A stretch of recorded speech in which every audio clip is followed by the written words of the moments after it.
The air was thick with an unsettling silence, as 7 friends ventured into the heart of a secluded forest, seeking a peaceful retreat at an old cabin. But as shadows deepened, and the darkness of the woods encroached, a sense of foreboding settled in. What ancient secrets does this cabin hold? And why does the forest seem to whisper with unseen threats? As tensions rise and the group's bonds are tested, the true nature of their weekend getaway begins to unravel. Who or what is lurking in the shadows, and can anyone escape the fate that awaits? The road to the cabin was narrow and twisted, lined with thick trees that seemed to close in around us as we drove deeper into the forest. The atmosphere was oppressive, the dense foliage blocking out much of the daylight. It was supposed to be a weekend getaway, a chance for all of us to escape the city and reconnect. Toby had invited us to his family's old cabin, a place he hadn't visited since he was a kid. The 7 of us, Jim, Pam, Angela, Michael, Maggie, Toby, and me, Frank, were eager for a break from our hectic lives. But as we neared the cabin, a sense of unease settled over the group. The further we drove, the quieter we became, as if the forest itself demanded silence. We arrived late in the evening, the sky a deep indigo with the last traces of daylight fading. The cabin stood alone in a clearing, its dark wooden structure blending into the shadows of the surrounding woods. As we unloaded our bags, we noticed something unsettling: a dead deer, mutilated and left near the entrance. Its lifeless eyes stared up at us, its body a twisted mess. The sight was gruesome, its entrails spilled out and flies already buzzing around. We tried to shake off the discomfort, attributing it to wild animals, though the brutal nature of the scene made it hard to dismiss. Toby tried to make light of it, but his forced laugh only added to our unease. The cabin was cozy, filled with old furniture and the scent of pine, but the eerie feeling lingered. Inside, we settled in, each of us finding a spot to claim as our own. The fireplace was soon crackling, casting a warm glow that did little to dispel the chill in the air. The flickering flames cast long shadows on the walls, creating an almost hypnotic dance of light and dark. We drank, laughed, and reminisced about old times. But there was an undercurrent of tension. The conversation occasionally faltered, as if we all sensed something was off but couldn't quite put our finger on it. The dead deer outside was a topic we avoided, a silent agreement to pretend everything was normal. But the unspoken tension hung over us like a cloud. The first night passed without incident, but the following morning brought a disturbing discovery. Angela was found dead in her room, her throat slashed. The sight was horrifying. Her lifeless body sprawled on the bed, blood soaking the sheets. The shock was immediate and overwhelming. Panic gripped us as we realized we were isolated, far from help, with no way of knowing who among us could be trusted. We gathered in the living room, accusing glances darting around the group. "We need to stick together," Toby said, his voice trembling. "Whatever is happening, we can't let it tear us apart." His words were meant to be reassuring, but they only heightened our fear. Despite our resolve, fear and suspicion festered. We decided to stay together in the main room, keeping a close watch on each other. But as the day wore on, the atmosphere grew more oppressive. The cabin, once a refuge, now felt like a trap. Each creak of the floorboards, each gust of wind outside, set us on edge. The isolation became palpable, the walls seeming to close in on us. We armed ourselves with makeshift weapons, unsure if we were protecting ourselves from an external threat or one another. The hours dragged by, each minute filled with a tense silence. That evening, Maggie revealed a secret she'd been keeping. She and Michael had been having an affair, something that only Angela had known. The revelation sent shockwaves through the group, adding another layer of tension. Angela knew, Maggie confessed, her voice barely a whisper. She was the only one who knew. The implication was clear. Angela's death might not have been a random act of violence, but a targeted attack. The suspicion shifted towards Michael, but he vehemently denied any involvement. The group's unity fractured further, mistrust growing by the minute. As night fell, we huddled together, too afraid to sleep. The silence was oppressive, broken only by the occasional rustling of leaves outside.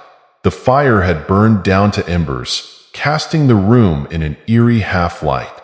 Then, in the dead of night, we heard it, a faint, rhythmic tapping coming from the direction of Angela's room. Hearts pounding, we cautiously approached the door. The tapping stopped as we reached the threshold. Inside, the room was dark, the only sound our own ragged breathing.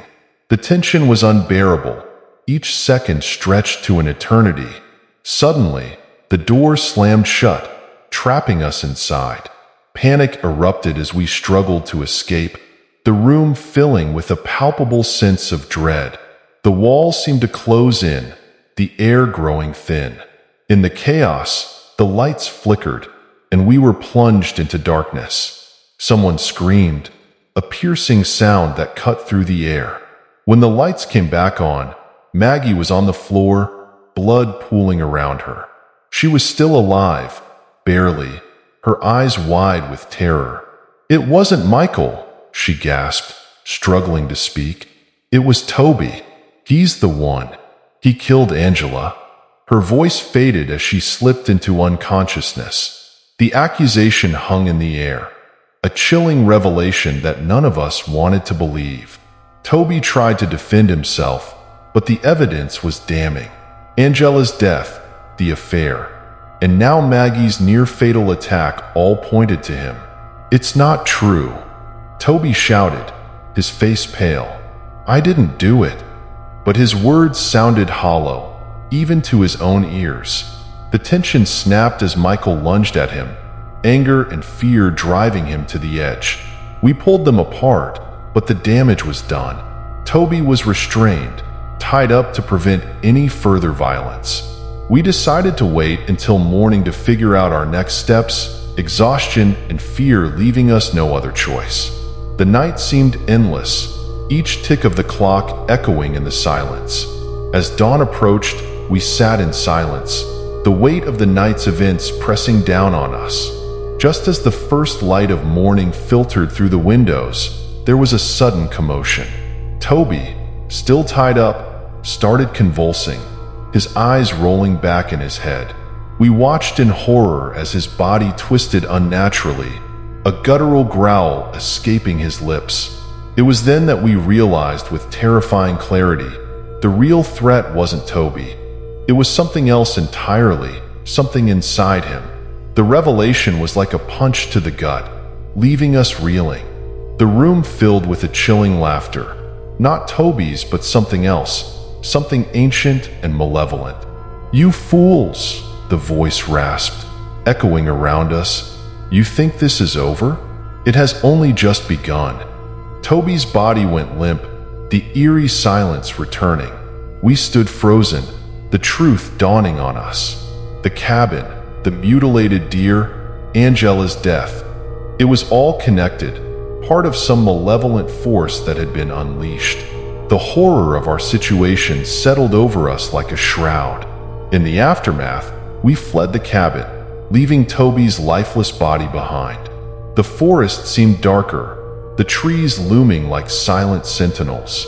The path we had driven in on felt alien and hostile. As we stumbled down the path, the whispers started. At first, they were faint, just beyond hearing, but they grew louder, insistent. They called our names, mocking, cajoling, promising secrets we didn't want to hear. The cabin's curse had latched onto us, and we were now its carriers, doomed to spread its malevolence.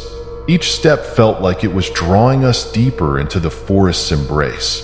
As we reached the main road, we paused, breathless and terrified. The whispers had stopped, leaving an eerie quiet. For a moment, we thought we were free, that we had escaped whatever horror had plagued the cabin. But then, as we stood there, the whispers began again, this time from within our own minds. We realized, with a sinking feeling, that we were never going to escape.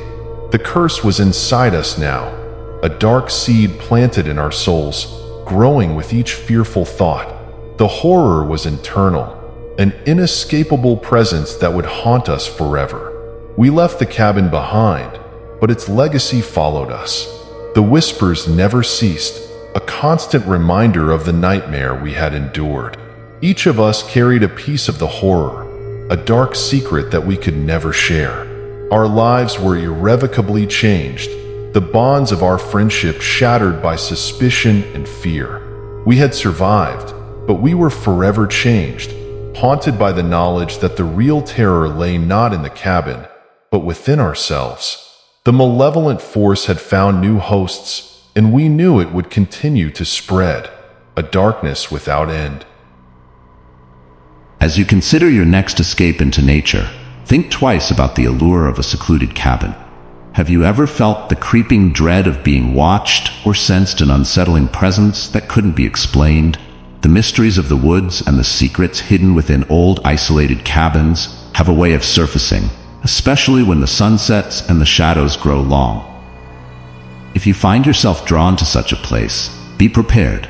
Some stories are better left untold, and some doors are best left unopened. Share your thoughts or any eerie experiences you've had in the comments below. And don't forget to subscribe and hit the notification bell for more chilling tales. Until next time, keep your courage close and your fears closer. You never know what might be lurking